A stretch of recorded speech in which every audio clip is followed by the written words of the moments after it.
Welcome into episode 11 of The League. This is the off-season episode, and I'm going to just come in right now and rip the Band-Aid off.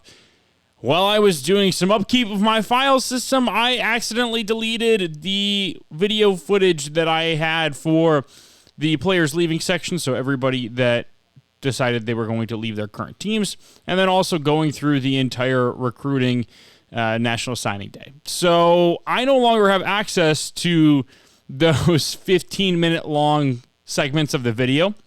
So I'm going to do my best to retroactively show you what happened, who everybody added. But I am really pissed off at myself right now because I thought it was going to add even more connection to the teams in the league. I know a lot of you are asking about the recruiting side of this during the actual season, and I told you that it wouldn't be feasible for me to keep up with everything that was happening while also trying to edit and put together highlights from all the games. And so I was really excited to finally bring you National Signing Day so you could see what the final recruiting classes looked like.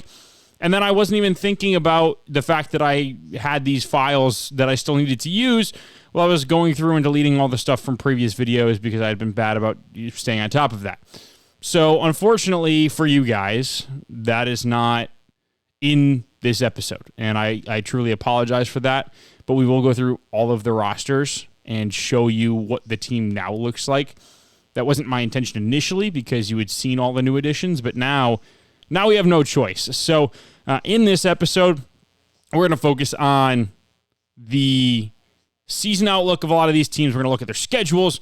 We're going to have some press conferences from coaches. I've given everybody the opportunity to send me a press conference. Whether or not they did is up to them. You'll see a decent amount, though, in this episode. As for what else we're going to talk about, we're going to look at schedules. We're going to go team by team and look at new additions as well, now that is something that we have to do. But this, I still think it's going to be a good episode, but I'm a little bit disappointed in myself because I thought it could have been a great episode. So I hope you enjoy, stick around, and see where these teams are at now. The first thing I want to do, because you don't know and didn't see the recruiting rankings, is go through where everybody ranked and where the teams are. So I'm going to run through the quick, rankings after National Signing Day. Toledo was the 20th rated team in terms of the recruiting class. Western Kentucky was 39th. Middle Tennessee State was 42nd. San Jose State was 48th. Louisiana was 49th. Ohio was 50th. Coastal Carolina was 55th. UMass was 56th. Old Dominion was 57th. Jacksonville State was 59th. Utah State was 61st. App State was 63rd. Delaware was 64th. Fresno State was 66th. Nevada was 81st. San Diego State was 90th. Bowling Green was 91st. Buffalo was 110th. And the Missouri State was last at 111th. Those bottom teams didn't have a great transfer portal. That's kind of what killed them. Their actual freshman recruiting class wasn't all that bad, but they just didn't have the same transfer portal as the guys at the top did. And you'll see that when we go through the rosters. So we'll start by looking at some of the rosters. And because I'm controlling Middle Tennessee State, I guess we'll start with my team. So we brought in Coy Parrish, Jeremiah Cobb, Talon Shetron, Vic Burley, Deshaun Spears, DJ Wesselak, Zamari Stevenson, Braylon Moore, Jalen Mbakwe, Exodus Ayers, Nate Johnson, Ty Morris, Julian Duggar as our quarterback, JaVale Gilmore to play Mike, and Chad Woodfirk and Rhino, whatever his last name is. So we brought in, long story short, a lot of transfers to fill positions of need. Not many guys on this team were on the team last year, especially not many starters. So that's going to be the biggest thing to keep in mind for the Middle Tennessee State Blue Raiders as they look to repeat in Conference USA. Western Kentucky's got Katie Hutchinson at running back. This is going to be a big move for the former All-American wide receiver. Interested to see how it plays out, but when you look at the running back room, didn't have many other options. So four-star freshman running back Sione Lapuahu did not make the starting role, so Katie Hutchinson is there. Braylon Rigsby, a guy out of the portal, is going to be a phenomenal disruptor in the defensive side of the ball. And Paul Oyewale, just attack the edge position. It's essentially what they did. Other than that, like new quarterback, Jack Lane, no more Maverick McIver. I'm very intrigued to see what happens with this, but Quincy Burrows has got some serious speed, 98-94 split. Very, very intrigued by this team. Again, not much depth, but they do have some better top-end talent than some of these other teams. Delaware, Jude Bowery out of the portal. Just a phenomenal offensive lineman. Will be able to keep new quarterback Mason Kelsey out of the portal. Safe and clean. We know that was a problem with Marker last year. Felt like he was getting pressured all the time. But Cedric Beavers, Marcus Washington Jr., and Ben Hanks Jr. are going to be phenomenal corner trios. This secondary is going to be legit. They might stay in dime the entire game because they also have Davian Kerr, who's got some speed as well. But when you look at the free safety, Zion Tracy, 91 speed, 95 acceleration. When you look at the strong safety, KTCA, 87 speed, 89 acceleration. And then you got these corners that got some speed, but they got great technique as well. This team's probably going to live in nickel. They're going to be really hard to throw the ball on. You're going to have to beat them up front. And you can. I'll show you their front seven right now, but it's not great. And so this team is going to be great at stopping the pass, but not very good at stopping the run. I think you know where you have to take advantage of them. And listen, Coach Mo Shiesty knows that. He knows he's probably going to have to put up some points too.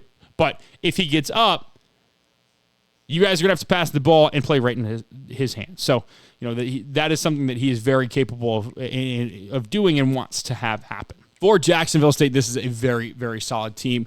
Raylan Wilson is a freak of nature at Mike linebacker. He's an 88 overall with 89 speed, 93 acceleration. Yeah, this guy is going to cause some problems for Conference USA opponents. Then they also have Andrew Paul, who's an elusive bruiser, as their number one running back. But I just have to show you who their backup running back is because this guy's a freak. Jordan Savage is 94 speed, 99 excel, 95 change of direction, 91 agility. He's got gold sidestep, bronze shifty. He's probably going to be the starter, I would imagine, because, I mean, let's be honest. He left Cam Cook for a reason, right? Quarterback-wise, it's either going to be Jaden Davis or Anthony Calandria. Those are going to be your two starting quarterback options. I would imagine it's probably Calandria, just based off of the fact that he's got a little bit more speed and acceleration. And we've seen that the Jacksonville State offense likes to get the quarterback out of the pocket and create from there. But Carter Miller is an 84 overall center. He's phenomenal. Jordan Thomas is a very good free safety. You've got Ladarius Webb Jr. brought in the portal. Staten Rommel as an offensive lineman, 83 overall. That's 283 plus at the offensive line position. Then you have Jaden Patterson, who's a speed demon, 97 speed, 96 acceleration. Obviously, the two quarterbacks we talked about. Curtis Perry, defensive tackle, 80 overall.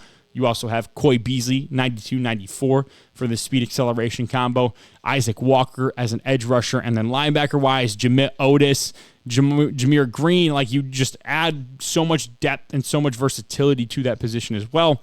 It's just, it's a really good team. And they're going to be probably right back into competing for the Conference USA crown. For Missouri State, they're a 64 overall. Outside of Josh Joyner, they really don't have many big-time playmakers. Antonio Smith is going to be your best player on defense. But so is Navon Barrett, Jerron Askren is going to take over for the tight end position. Oh, I'm blanking on his name right now, but he was Clinton, I think. Good player, and he'll have some big shoes to fill. But your starting quarterback is going to be Drew Vioto. He's worse than Jacob Clark, so we'll see how that plays out. But there's just not a lot of talent, and the talent is at the running back position, so they're going to have to run the ball a lot. I just don't know if offensively they have the offensive line to do that. So we'll see what Missouri State's able to do. It's going to be an uphill battle, but I think that they might be able to get to a bowl game. Nevada. Listen, we know they love to run the football, so when you see three halfbacks in their top six players, you know exactly what they're going to do, and it's not like it was much of a surprise. But Michael Ford and C.J. Hester come in through the portal and are phenomenal players, exactly what Coach Would You Blow Me is looking for. And then Ryan Yates in the portal as well, 94, 95 for that speed excel combo. He's going to be a great playmaker for them on the defensive side of the football. Your quarterback is either going to be Pierce Clarkson or A.J. Bianco. My guess would be Clarkson. Don't really know. You also have Adam Lambert. Bro, I thought you were a singer. What are we doing? What are we doing playing football now?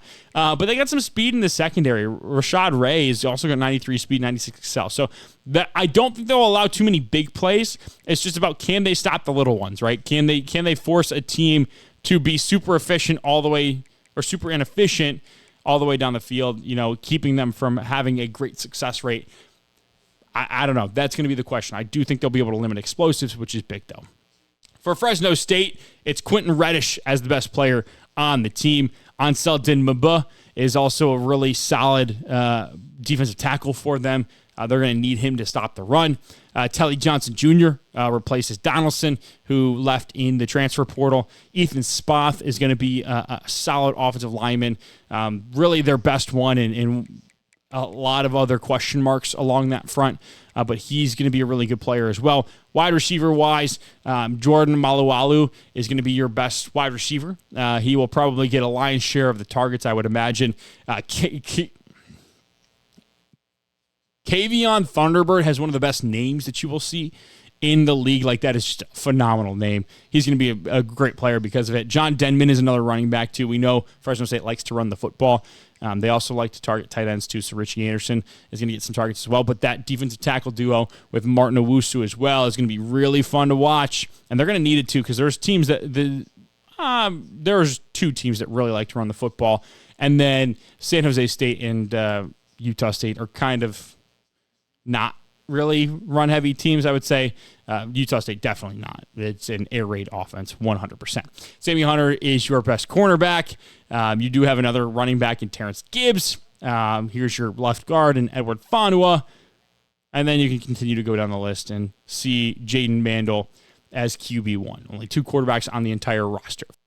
For San Diego State, Trey White is back, and he's a 94 overall. He's unbelievable. Thought about going to the draft, but then Coach Booth convinced him to come back, and it was the best thing he could have asked for.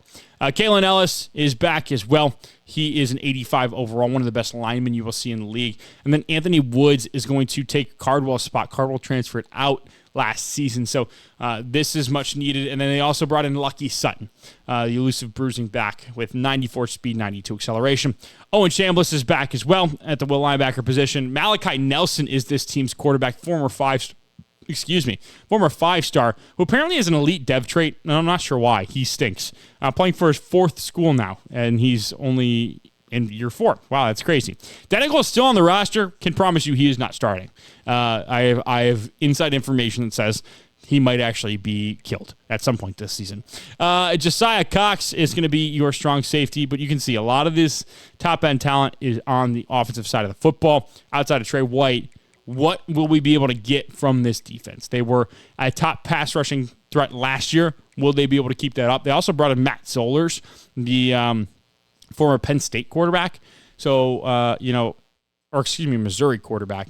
So we'll see what happens at the quarterback position. But this is the team, not super deep, but if they'll be able to compete in the Mountain West, I think. San Jose State is out with that. San Jose State has no more Adam Matthews, but they do have Javion Cole. They do have Matthew Coleman. They do have Kwa Piopa. Did I actually say that right? There's no way. Raleek Brown is going to be a demon running the football. Listen, do you see Floyd Chalk anywhere? Okay, well, this is a little bit of a problem. There's no Floyd Chalk. They only have 2 running backs. There's a chance that Raleek Brown is dead by week 6 because with these stats and a silver shifty, bronze sidestep, bronze 360, bronze armbar, I'd want to use him every single snap. Well, if you do, he's going to die. We'll see. I'm actually very interested to see how that plays out because I didn't realize there was no depth at the running back position for San Jose State. Cornerback is going to be Giovanni McCoy. Transfer brought in his 85 speed, 87 acceleration. And then the rest of the team, there's some solid high 70s overalls here. 71 overall. We'll see what this team kind of looks like. They've got 3 straight games of just tough tests. So I'm intrigued to see how they play. How healthy they are coming out of that stretch because they don't have a ton of depth. Utah State. I'm just gonna go right to quarterback. Yeah, all of these guys were brought in fresh this year. Not sure who's gonna start, but it's going to be one of them. And then at wide receiver, I'm going to show you that as well. Corey Thompson Jr. is back and better than ever, but outside of him, it's Braden Pegan and then not much else. So look at the freshmen there. 5 freshman wide receiver. I really don't know what's going to happen with this offense. Very much the biggest question mark. Will they actually use the tight end, Jacob Tracy, even though he's a pure blocker? That's another great question. Defensively, though, they got Hassan Manning Jr. From Delaware, so that's a big get as well. He's a former Conference USA All-American. DJ Barksdale as well. Defensively, I think this team is going to be pretty solid. I think they got a good offensive line as well. I just question the quarterback position, question the wide receiver room, especially for a team that loves to throw the football. Toledo is the best team in the league at 81 overall. They have a 91 overall strong safety in Isaac Smith, 90 overall right guard in Charles Jagusa. I think I said that right the second time. But they brought in 12 4-stars in their last class, 9 of them in the portal. Jaden Jackson along the interior defensive line, Andrew Sprague along the offensive line, Gabe Powers at linebacker, Maddox Madsen at quarterback, Isaiah Olson at wide receiver, Rodney Fields at halfback, Wesley Miller at free safety, David Stone at defensive tackle, Avery Smith at corner, LJ McCray at right edge, Titus Mokiao Atimalala, Gentry Williams with 97 speed, 95 acceleration. There's Javin Simpkins, like I mentioned. Jerry and Dickey, Jonathan Paler, who's super fast as well. Connor Waldenczak at running back, the backup position. Not sure how much he's going to play. But then wide receiver-wise, Coach Cam King wanted to mention the guy he brought in, Carl Gastineau, out of Folsom, California, 94 speed, 92 acceleration, 4-star wide receiver. Yeah, he's going to be a lot of fun. There's a lot of speed in this wide receiver room. A lot of speed. Over in Massachusetts, Tobias Merriweather.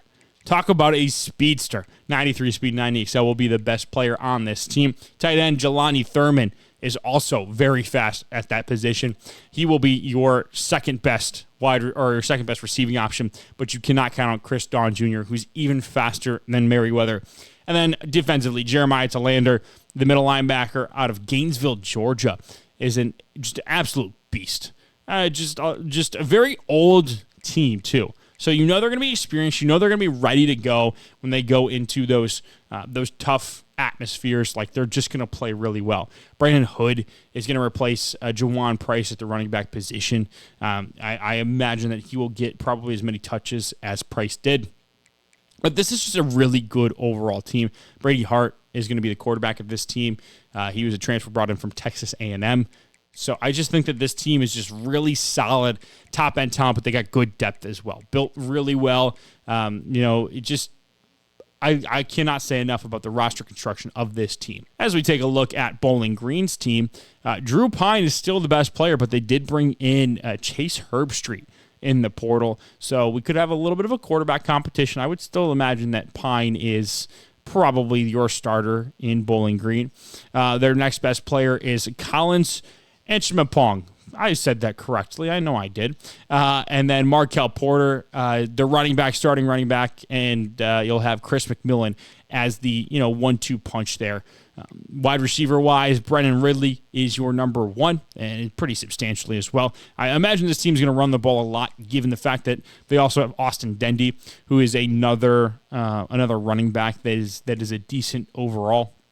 Not sure if it's what they're trying to do, but Randall Austin will be one of the best defensive players along with Bam Booker. So, your bookend edges are going to be pretty solid. You're going to have at least somebody, to roam in the middle of the field. Dante McClellan is going to be a nice linebacker. You also have Andrew Hines. This Bowling Green team might not look super deep on paper, super talented on paper, but they're going to play tough for Coach P. Rizzi. As for Buffalo, you've got one of the best players in the league right now in Red Murdoch. This guy is phenomenal. It'll be his final season of college football, and there's nothing that he doesn't do well. The only problem is the rest of the team just isn't that good. When your second best player is a punter, you've got a problem. Charles McCatherins, though, will be a very nice corner for him. Dwayne Thomas Jr.'s got some speed at wide receiver to replace Eric Snow's loss. And then you got Chance Morrow, another wide receiver with some speed Eddie Pleasant, another corner with some speed. So really, your corner and your wide receiver position are in a good spot. It's about everything else, right? So Jeremiah Watkins is going to be your number one running back. At your linebacker positions, you're going to have Marcellus Pullum as well as the backup linebacker, Abram Wright, Malik Charles. Really, that middle three, those linebackers are going to be really solid for Buffalo, as is their top three corners. Oliver Bridges is also super fast as well. Miles Greer on the back end playing your strong safety. He'll probably be more of a box guy, but if you want some more speed, Andre Threat can step in. Really, when you get into some issues is the quarterback position. I'll show you real quick who their quarterback is. You're either starting Taylor Blake or Jason Wright. Or Nick Poulos as well. Like, these are not great options. The offense in general is just not very good. So there's going to be a lot of low-scoring games for this Buffalo team, which, unfortunately for them, if they can't stop anybody, they're definitely not going to score any points. We saw that last year. For Ohio, Chase Hendricks is the best player. He is not a transfer. A lot of the best guys we've seen have been transfers, and Javon Tracy was their best player out of the portal, and that's going to make a really fun 1-2 punch in Ohio. Quarterback-wise, it's going to be Tim Carpenter. We saw him a little bit last year, but they did bring in Michael Van Buren, so he might actually start. I don't really know what's going to happen here, but there's some competition. Both of them are kind of similar in what they do well. So it'll be intriguing to see who gets the start there. But running back wise, not a ton of speed, not a ton of different types of players. But Maurice Edgerotutu was a 4-star running back that the Bobcats brought in, and will likely get some touches early in the season. As for elsewhere, Levain Scruggs will be a highly rated strong safety. Offensive line will be pretty solid. But, overall, it's not the best overall team. There are obviously your high-end playmakers, but they will, have to work for it game in, game out, but they did that last year and didn't really have a problem. So I imagine that we'll see this team, disregarding the fact that their overall is 71, we'll see them do pretty well. For the Monarchs of Old Dominion, Zaquan Patterson is their best overall player. So is Carmichael Glass. They're both 85, although Glass does have the boost, but both of them play the defensive side of the ball. You will have to replace Jason Henderson finally, so Mac Elin, whatever his name is, will try to do his best. But that defensive side of the ball, as you can see, a lot of the top guys are from the defense. It's going to be very, very good. And it looks like we are redshirting Ty Jackson, sophomore, 77 overall Mike linebacker, because we already have Mac there. But that defense is going to be really solid. And the question is, at quarterback, no more Colton Joseph. You're going to have Taj Bullock. At running back, it's going to be Devin Roche, who was phenomenal last year in limited touches. Will he be able to do it again, right? Will he be able to continue that efficiency? Tank Hawkins is a freak. Look at that speed. Look at that acceleration. Look at the agility. Look at the change of direction. This guy is going to be awesome for this team. And you can see there's some speed on this roster in general. And they're going to have to tap into that, because once I get to the offensive line, you're going to see that it is atrocious. Not good. Very much not a good offensive line, and it's going to be a problem trying to stop a lot of the defenses that are in the Sun Belt, and I do worry a little bit about the ability to do so. Appalachian State bringing in Jamari DeLoach at the cornerback position. Obviously, Kanye Roberts is back. A.J. Swan is also back. I thought he was gone, but I don't know if he'll be the starting quarterback, bringing in J.J. Cole. Speed-wise, Swan's got him beat, but Cole is just a better passer of the football, thrower of the football. You also got Tyler Chambers if you do want some speed, but to fix some of that those accuracy issues that Swan had. Jamari Ridley is going to be a fun player in the secondary. Cameron Williams. They've got a lot of quarterbacks in their top players. Luke Burgess is going to be a fun player on the offensive line.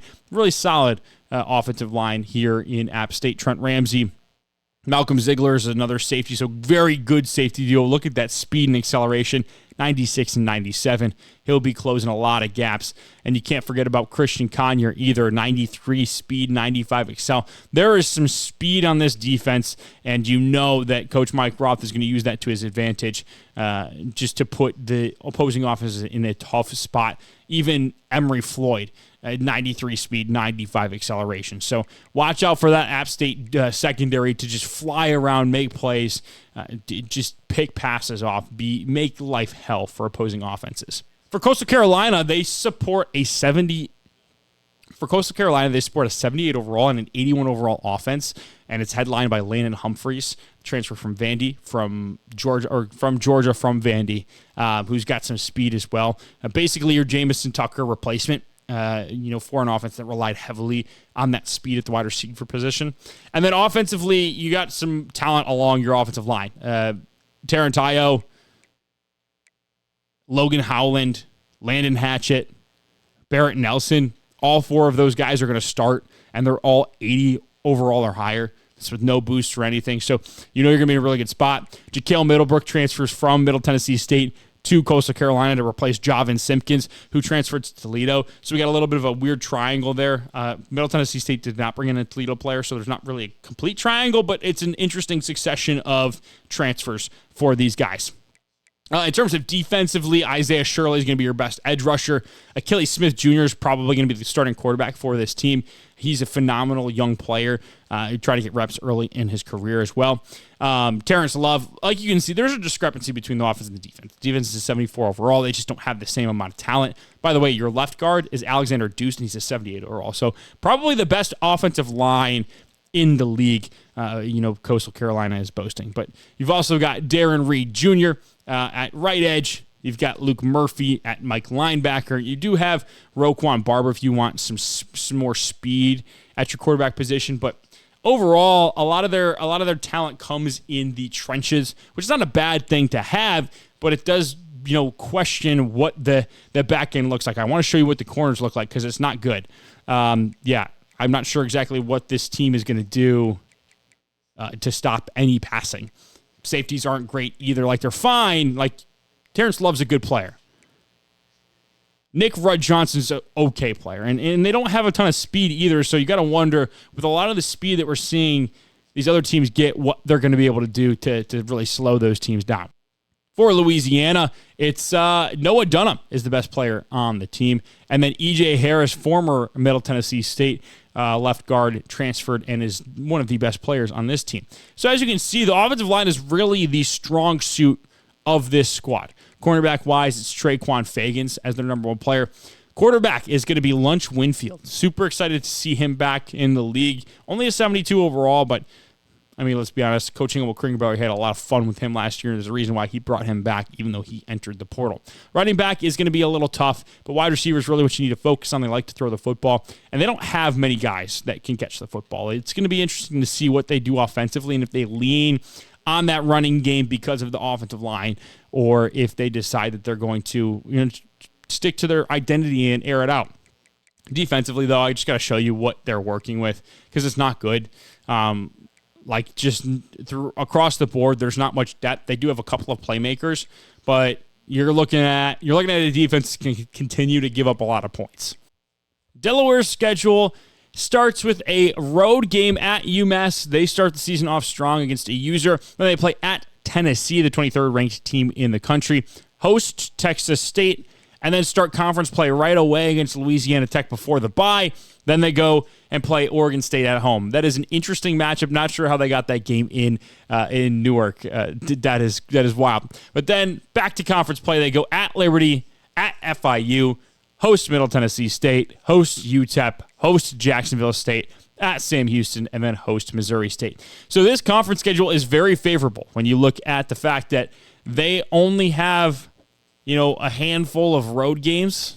I mean, they have the same amount of road games as anybody else, but their two biggest games are going to be at home, and they get this nice stretch too. They get a week in between playing the users, so that's going to be big for them. And then you finish the season out with Missouri State, who, while we expect to be improved this season, is still a bottom of the barrel team in Conference USA.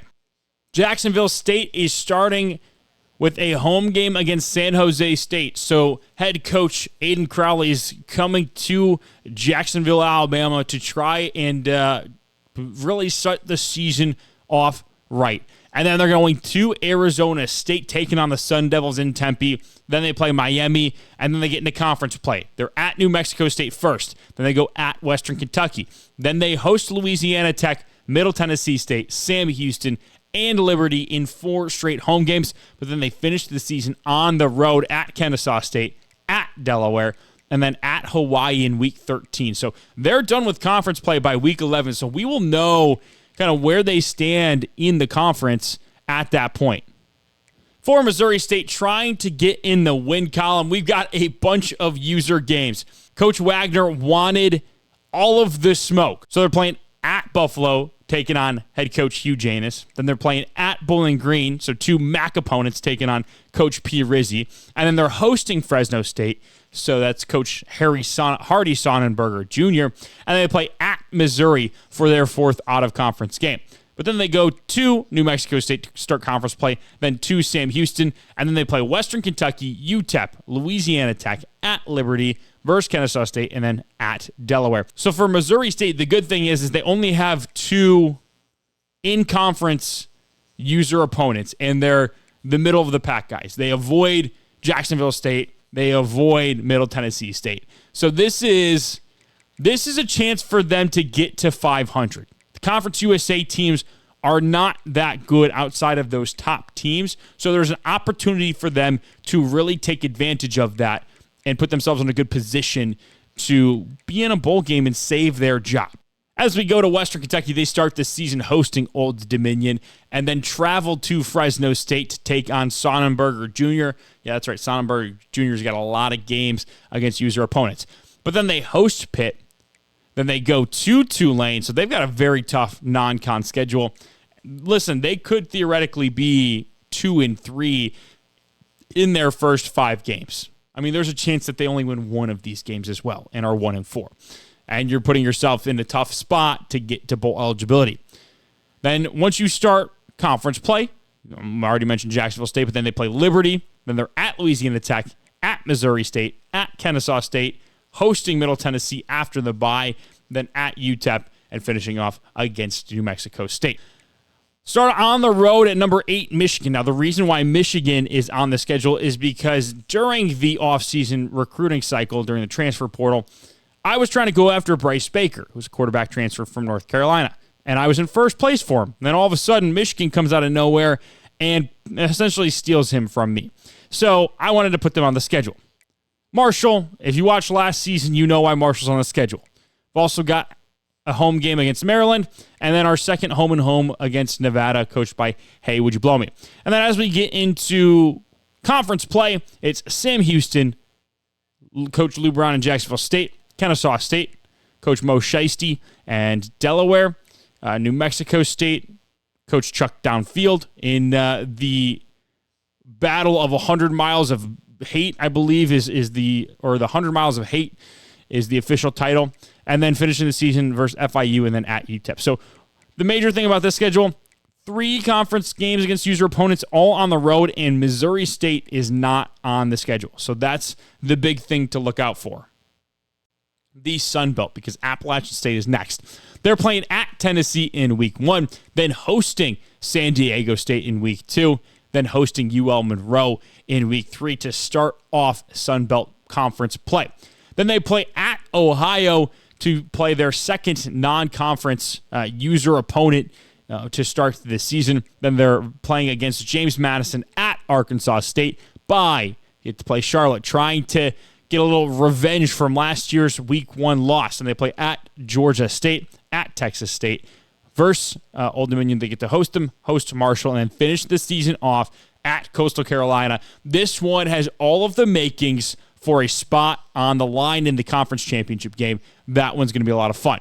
So let's talk about Coastal Carolina's schedule to see if we could have that potential matchup in Week 13 be for all of the marbles in that championship game. They're going to play host to Bowling Green in Week 1. That's right, P. Rizzi called out Coach Goon and said, I want you. That could be a bad decision. We will see on September 5th. But then they play at BYU and at Ole Miss, host South Alabama, get to play an FCS Midwest team they'll be up on them. And then they go at Troy, at Marshall, at Georgia Southern, at Louisiana. That is 4 straight road games, and essentially to start out conference play. South Alabama is technically a conference opponent, but you got that little break in between. This is the start of true conference play. But then they finished the season with 3 home games in conference against James Madison, Texas State, and Appalachian State. I mean, looking at the schedule, there's a good chance that this could be for a spot in the conference championship game and the loser be on their way out. We'll have to keep a close eye on this race, and we'll keep a close eye on all the races, but very intrigued to see what happens with that Sun Belt, given what we know about last year's finish. Let's talk about Louisiana now. So we did get rid of divisions in the Sun Belt. Why? Because Louisiana didn't play any users last year. And Coach Hingle McCringleberry wanted to change that. And so they get to play Coach Eric Taylor and Utah State going to Logan in week 1. That'll be a fun one. And then they host San Jose State and Coach Aiden Crowley in week 2. That one is also going to be a ton of fun. San Jose State will be favored in that one, not to shock anybody or spoil anything.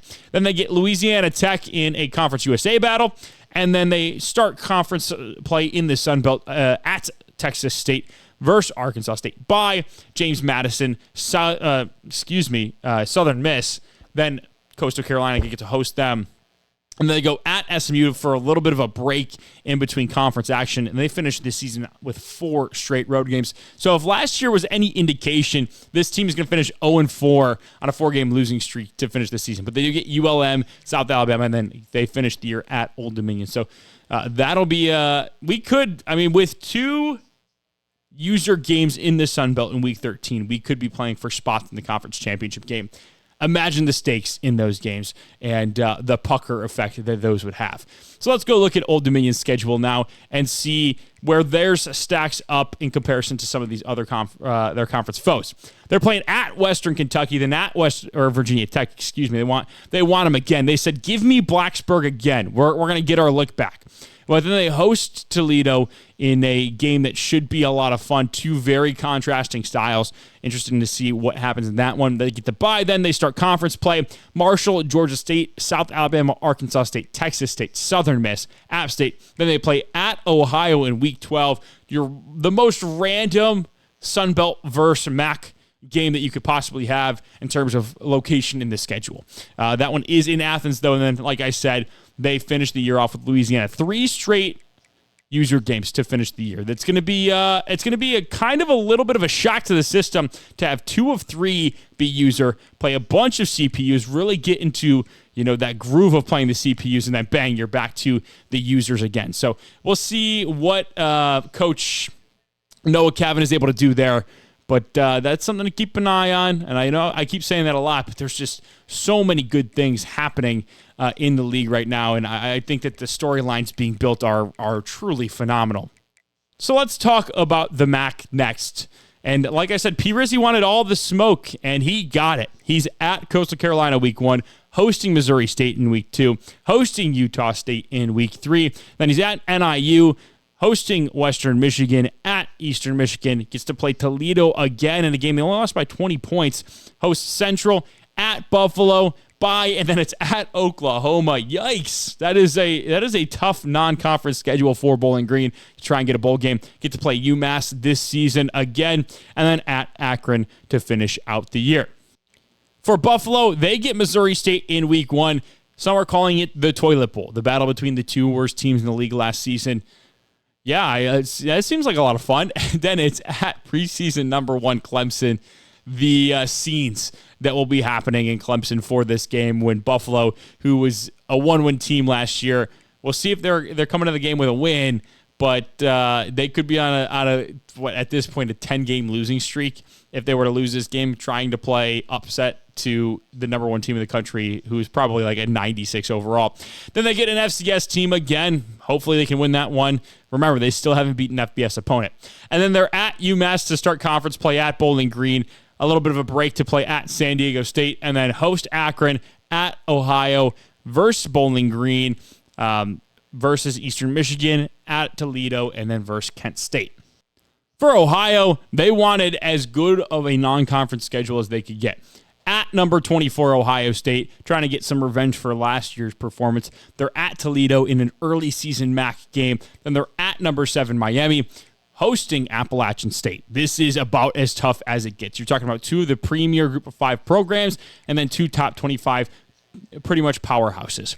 Then once you get into the depths of MAC conference play, it's at Miami, at Kent State, at UMass. So 3 road games to start. Really, if you want to count the Toledo game, that's 4 road games to start MAC play. That means they get to finish the year on the road. Buffalo, NIU, Eastern Michigan, Old Dominion, and then they're at Ball State. You know what this means? They have 1, 2, 3, 4, 5 home games compared to 7 road games. You're not going to see that too often in the league, but you do see it right here. For Toledo, they get to play Pittsburgh, and they're actually hosting Pittsburgh in week 1. That is quite interesting. It's the first time I've ever seen that. Then they get to play host to Ohio. They go to Old Dominion, to Western Michigan, to Kent State. Then they play host to NIU, but then go back on the road for Bowling Green, Baylor, bye week, then Central. And then they get to play Buffalo. Then they go to Penn State, and then play home and Miami in the last game of the season. So they get Penn State, Baylor, Old Dominion, and Pitt as their out-of-conference teams.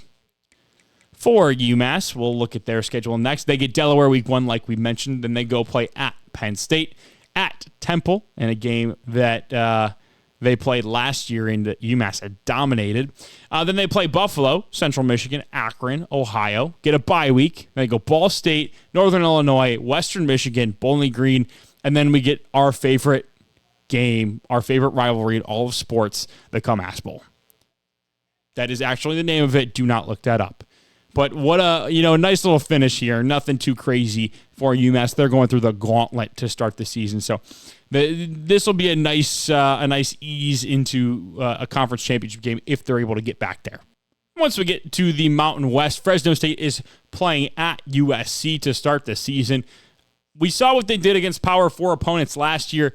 Hopefully it's a little bit better this year, but then they play host to Western Kentucky and San Jose State. Then they go to Missouri State, host Rice, play at UNLV, and then host Colorado State, all before their bye week, which they come out of and play 2 back-to-back user games against San Diego State and Nevada. And then they finish the year off at New Mexico, home against Hawaii, and then at Air Force. So, we'll see what Fresno State's able to do this season. It feels like a little bit more of a manageable schedule than last year, so maybe we do see the Bulldogs go bowling. For Nevada, they start the year with 2 very solid programs, playing home game against Arizona and then going to UCLA before a week 3 bye. They get an early bye. And then they play Air Force at home. They travel to Murfreesboro, Tennessee to take on MTSU. Then they get 3 straight user games is very tough to come back from. But they'll play host to San Jose State and Utah State. Then they travel once again, Boise State, Hawaii, back home for Fresno State, Oregon State, and then back on the road for Wyoming and UNLV. So they're all over the place. It's 2 weeks here, 2 weeks there, 2 weeks here, 2 weeks there. That is their schedule. It looks like a pretty manageable schedule if they're able to, even if they're able to split one of these 2 games, they could be bowling this year. They didn't last year, so that would be a nice start. I know aspirations are probably a little bit higher, though. For San Diego State, they start with an FCS West opponent, then they travel to Appalachian State for a week 2 matchup with Coach Mike Roth. Coach Booth is going to have his boys ready for that one. Then they host Air Force, go to Ole Miss, go to Logan, Utah to play the Aggies. But then they play Buffalo at home. Just fly Buffalo all the way across the country just to beat up on them. They get a bye week in week 7. Then they play at home against Hawaii. They go to Fresno State, at New Mexico, home against Wyoming, at UNLV, and then home against Colorado State to finish the year out. San Jose State has got 3 straight user games to start the season. They wanted all the smoke, and to be honest with you, they're probably favored in at least 2 of 3 in this stretch, and they're all on the road, too. I wonder if he wanted it that way. Coach Aiden Crowley loves the challenge, that's for certain. But starting at Jacksonville State, at Louisiana, and then at Fresno State in conference play. That's a rivalry game. The boys are going to be fired up for that one. And they're playing Stanford, Wyoming, at Nevada. And then they finish the year with no user opponents from week 7 on. So they get to play at home against Boise State and UNLV. Then they go on the road to Colorado State, LSU. That one's just kind of thrown in there. Week 10, they got a trip to Death Valley. Remember, this LSU team was not ranked last year when Western Kentucky played them, almost beat them in Death Valley. So it's something to keep an eye on there. And they play at Air Force, have a week 12 bye, and then get New Mexico in week 13. And then our final schedule that we'll look at is Utah State. Let's go see what Coach Taylor's got cooked up for the boys. They play host to Louisiana and Stanford to start out the season. Then they get a trip to Bowling Green, Ohio. I'm sure they're really excited about that one. But then they get 3 straight home games against New Mexico, San Diego State, and Wyoming. And then they travel for 3 straight games at Nevada, at Utah. That's going to be a tough one. At UNLV, home against Hawaii, at Colorado State. Then they get a Week 12 bye, and then they play Boise State in the final regular season week again, as they did last year. Maybe they'll already be comfortably in a bowl game at this point, and they can just spoil Boise State's season. Apparently, the people want an off-season recap, and I'm just here to say there's been a lot of talk that App State is broke and that we won't be able to recruit. Well, I'm here to tell everybody that is 100% accurate. We have no NIL money. These players are getting paid pennies on the dollar. I can't get fast receivers, fast running backs, good defensive linemen. It's not looking good next year in Boone, North Carolina. But I already have one foot out the door. So we're excited to see what this season has in store for us. And I'm telling you guys, probably going to be my last year in Boone. So we're going to look to go out on top, but by no means do we have a championship level team, and our expectations need to be realistic because it could be a long fall for the App State Mountaineers. This is head coach Hingle Kringleberry here. Just wanted to give a quick press conference surrounding our offseason moves. Very pleased with how we've operated in the transfer portal. The first thing I can announce is Lunch Winfield is back with the program. Very, very excited that he decided to come back. We had a lot of long, arduous meetings with him that we had to kind of go over what the plan was. And, he responded really well. And I think this is going to be mutually beneficial for both us and for Lunch. We're really excited to have him back. Get to know the name Cam Whitehair. We got this kid in, Louisiana born and bred. I love what this guy brings, a freshman. He's going to play a lot as a freshman. I'm really excited to see what he can do. We've got a lot of really good talent that came into the program. We infused a lot of really good players in here, and I'm honestly really excited about the floor of this team next year and the ceiling. I think we've got some big games coming up. I'm looking forward to playing up against Coach Taylor and that squad up at Utah State. That's going to be a really good game. And we got to attack the Sun Belt a little bit more. We got to attack. We got to be better in conference next year. But we will be. We will be. I'm very thrilled with the practice we're making. We're hitting the weight room real hard right now. We're getting ready to go. And we're looking forward to week 1 where we will see who we end up shaking out against. But we are more than prepared. We have been building this. We are building the foundation, right? Last year was just the start. I think that's the most important thing, is that last year was the beginning. We didn't do what we wanted to do last year. We didn't succeed at the level we wanted to succeed at. We're going to be a whole lot better this year. That's the goal, and we're gonna really attack that goal throughout the season and throughout the off season. More importantly, our weight room program got revamped. We're expecting big results, so looking forward to seeing what the boys can do, and looking forward to getting back out there in week number 1 and prove a lot of people wrong. I think that the Raging Cajun brand took a hit last year, and that's on me. That falls on me. But we're going to be better. We're going to be better next year, and I'm looking forward to see what we can do. Go Cajuns. Well, we hit the portal really good this year. I like, especially the running back room was a little bit, it was small. We didn't have the horses that we needed in there. We got them in the portal. I'm very excited to see what Tilly can do. I like Manuel. He's our guy. He's our quarterback. The big thing this year is we do not have the depth. We have the depth at running back, but we do not have the depth, especially on the offensive and defensive lines. That's going to be something really across the entire defense. We're going to have to stay healthy this year. That's going to be the big key, but I think that we'll be able to do that.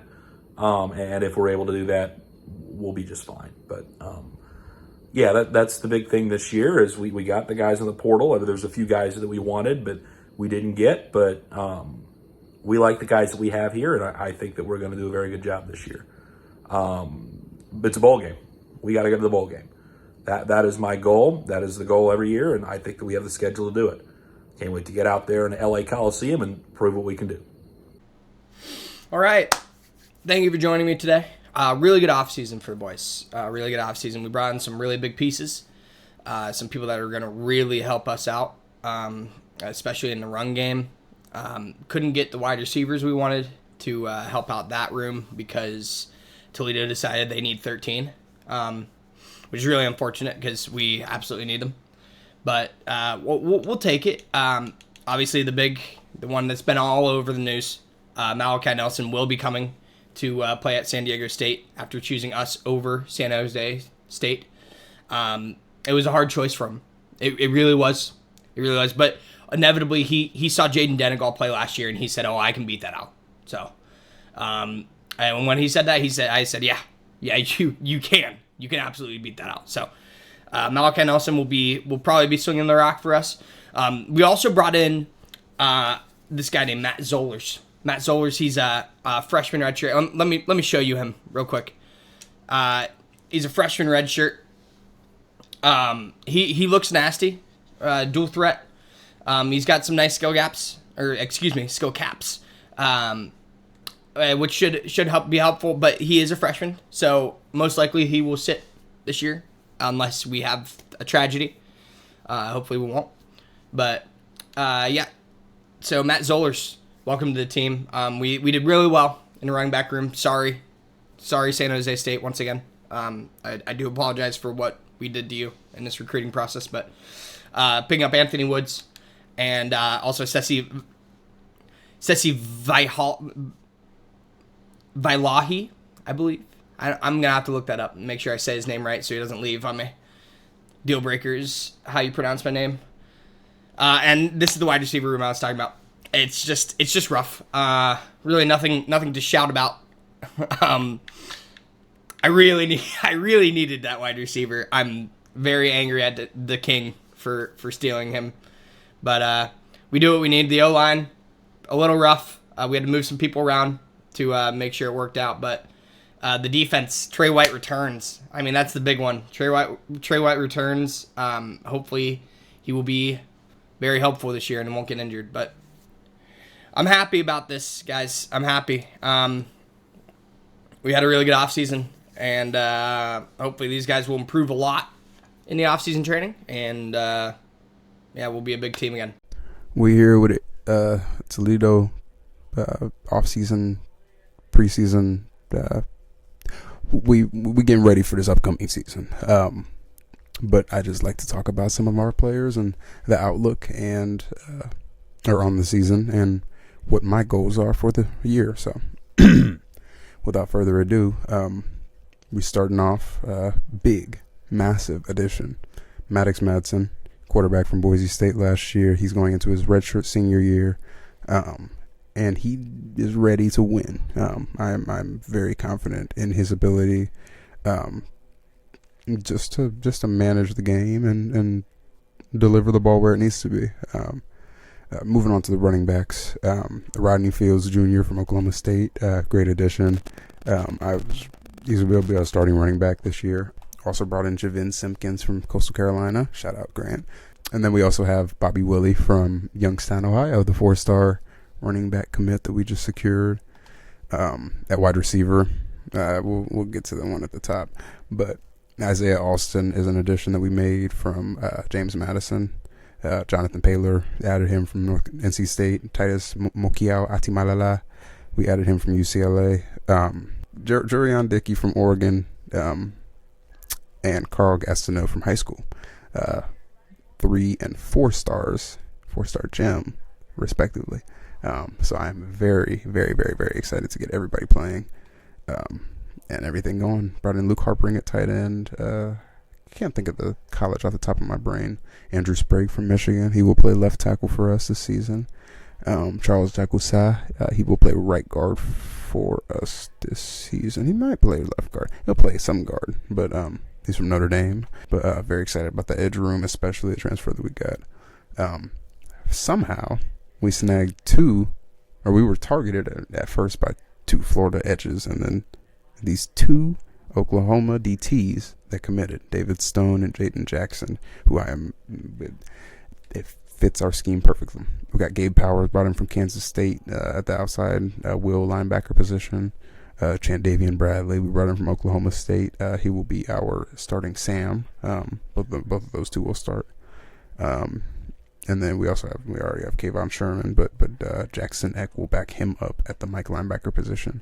But we brought in Isaac Smith, which I knew I was going to get as soon as we took a look at the transfer portal. He just seemed like he was going to travel over here without a doubt. So yeah, I'm very, very, very excited. I want the MAC title. I know we said that last year, but that was a half-hearted goal that I made partway through the year after I was already pretty much eliminated from the MAC title. I want a playoff spot. That's my goal for this year. But obviously a bowl win.